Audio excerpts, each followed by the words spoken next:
A college senior vanished from her own home in the middle of the night. By dawn, her friends found the front door open and her car gone, and police had already found a young woman shot to death a mile away. But the key evidence wasn't in the house. It was in the bank records and security camera video showing her car at an ATM and someone else using her card. That trail of withdrawals rewrote the timeline and exposed a forced ride that ended in gunfire. Her name was Eve Carson. She was born on November 19, 1985, in Athens, Georgia. From the start, she was the person who said yes to hard work and then did even more.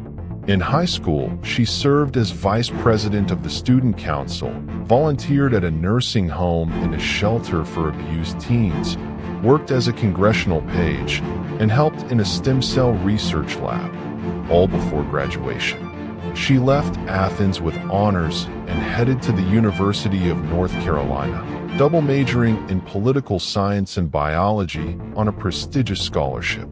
On campus, she rose fast as a student leader, took on real responsibility, kept up steady community service, and even taught science at an elementary school.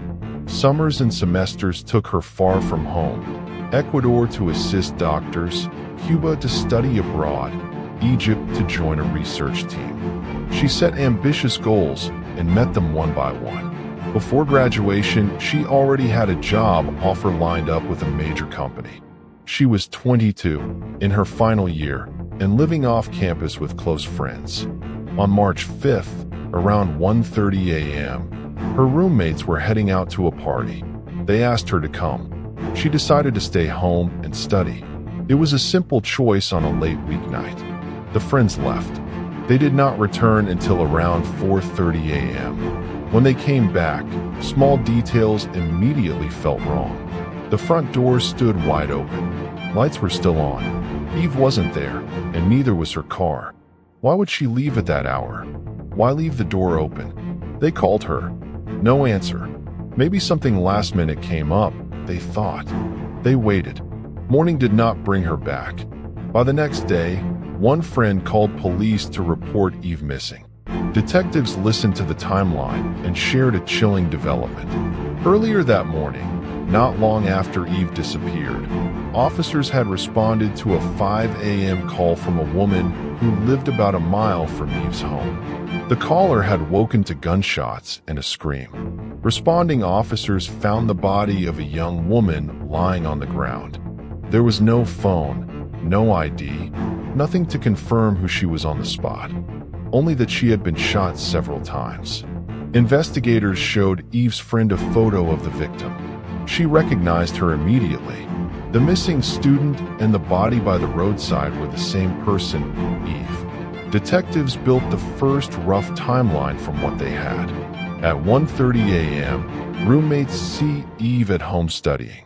By 5 a.m., her body is found a mile away. Her car is missing. Her phone is missing.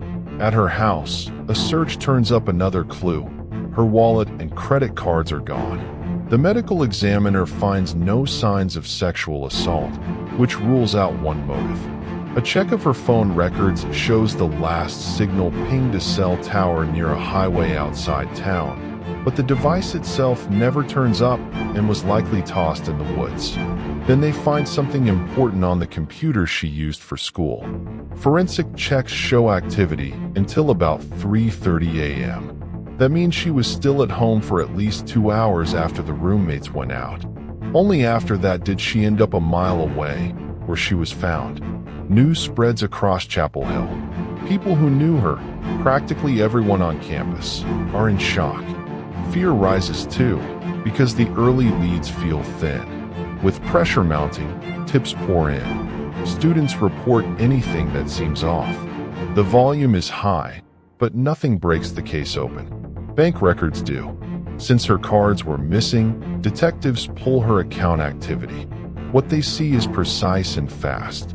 Just 18 minutes after her last computer use around 3:30 a.m., Someone withdrew $700 in 2 transactions from her account. Attempts to take more were blocked by the daily limit. The ATM sits near a shopping center on the far side of town. Detectives get the surveillance footage. The video shows her car pulled up to the machine. A man sits in the driver's seat, using her card.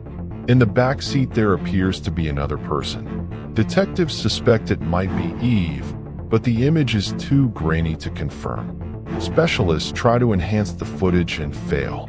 They trace the card as it moves through more attempted withdrawals at other ATMs across the city, but most of those machines don't have cameras. The pattern is clear even if the faces are not. On March 7th, a new alert comes through. Around 12:30 a.m., someone tries to use Eve's card at a 24-hour convenience store in a nearby town. The bank declines the transaction. Officers head straight there. This store has a working camera. The footage shows a suspect using Eve's card, but it is not the same man from the first ATM video. Now detectives consider 2 possibilities. More than one person is involved, or the original suspect handed the card to someone else. They release both surveillance images to the media and ask the public for help. The case is already drawing wide attention. The tip line floods again. Still, for a few days, nothing solid enough lands on a detective's desk. Everything changes on March 12th. An anonymous caller names the man in the convenience store footage Dario Atwater. He is 21 and already has a record: robbery, assault, drug offenses, and more. He has served time. He has also been released early more than once. Detectives learn he was due in court 2 days after Eve's murder for carrying a handgun while on probation. They pull older mugshots and compare them to the store video. The match is strong. They also find that he lives close to the store where the card was used. Detectives go to his address, bring him in for questioning, and when he denies involvement, they still have enough to hold him while they keep digging. Phone records open another lane. Atwater is in frequent contact with a 17-year-old, Lawrence Lovett. Lovett has his own record despite his age. Detectives take a look at Lovett's mugshot next to the first ATM footage, the video of Eve's car at the machine, and they recognize him as the driver in that clip. When officers move to arrest him, he barricades himself in his home. SWAT responds. They take him into custody. He denies involvement too. With both in custody and both denying everything, detectives go back to the evidence. Cell tower data shows that on the night Eve was killed, both of their phones connected to a tower near her neighborhood, even though they lived in another city. The bank records lay out a route of forced withdrawals. The missing phone and car fit the pattern. Detectives form a clear theory. Dario Atwater and Lawrence Lovett picked a random target, a student up late and alone. They broke in, forced her into her car, made her drive to ATMs to hand over her card and PIN, and after they hit the $700 limit, they drove her out to a wooded or isolated area on the edge of town and shot her. Prosecutors prepare charges. Given the brutality of the crime, they announced they will seek the death penalty for Atwater. Lovett's situation is different. He is a minor, so the harshest sentence he faces is life in prison. Building a case that will hold at trial always requires choices. The state makes one here. They offer Atwater a deal, plead guilty, and the death penalty comes off the table. This is the point where the story turns from records and cameras to words spoken by one of the men who was there. If you want careful, fact-first cases like this every week, subscribe now and keep going with me, because the confession changes everything. Atwater accepts the deal and gives a statement. He says Lovett called him that night to go make quick money. They planned a robbery, drove toward the university, and looked for someone alone. They saw Eve through a window in her house. They went in with guns. They forced her into her own car. They drove to ATMs and tried to pull out as much cash as possible. Through the ride, Eve pleaded with them to let her go. She promised she would not say a word. She wanted to go home. They did not wear masks. They worried she had seen their faces. According to Atwater, that is why they decided to kill her. They took her to a deserted street and shot her several times with 2 guns. Just before they killed her, Atwater says, Eve asked them to pray with her. They shot her anyway. The court process moves forward.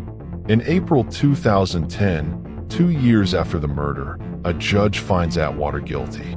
Because of his plea deal, he gets life in prison instead of death, plus an extra 30 years.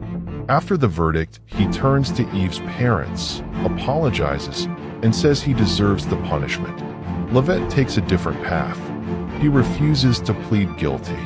His trial begins in December 2011. His attorney argues, but Atwater's confession, along with the stream of evidence, phone records near her home, ATM withdrawals, the 2 sets of surveillance footage, the abandoned car, leads the jury to a guilty verdict. Lovett is sentenced to life in prison. There is another turn to come. In 2013, North Carolina's Court of Appeals overturns Lovett's sentence, pointing to a separate ruling that says life without parole for juvenile offenders is too harsh in many cases. He gets a new trial. This time he speaks more in court. He says everyone makes mistakes. He says he is not the monster people think. The judge does not see real remorse. The evidence is still the evidence. He is again sentenced to life in prison. Detectives also note a second, chillingly similar case from just before Eve's murder. In January 2008, a 29-year-old student was killed during a home break-in. After that murder, cash was withdrawn from the victim's account at multiple ATMs around the city. Lovett was a suspect. Authorities never built enough proof to take that case to trial, and those charges were dropped. It remains a shadow next to Eve's case. What happened to Eve reached far beyond one courtroom. In the months that followed, state lawmakers in North Carolina passed new measures that increased penalties and tightened procedures for gang-related crimes. The legislation took effect on December 1st of that year and applied to crimes committed from that day forward. On campus, people who loved her did what they could to carry her work on. A scholarship in her name began. A memorial garden was built so there would be a quiet place to remember her. In February 2009, one of Eve's close friends stood on the American Idol stage as a finalist and told a national audience that her death pushed him to take a chance and chase a dream. He said without Eve, he would never have found the courage to try. This case is not only a record of violence, it is also a record of how facts hold, even when everything else feels broken. A light over a notebook, a door left open, a computer still in use at 3:30 a.m., an ATM camera catching the wrong driver in her car, a card in the wrong hands, a phone ping near her home, a confession that filled in the gaps of what the cameras could not see. Together, they told the story of a young woman who did everything right and 2 men who chose to end her life anyway. If this kind of clear, careful storytelling matters to you, and you want more cases where we follow the proof step by step, tap subscribe, like the video to help it reach others, and tell us in the comments which case you want covered next.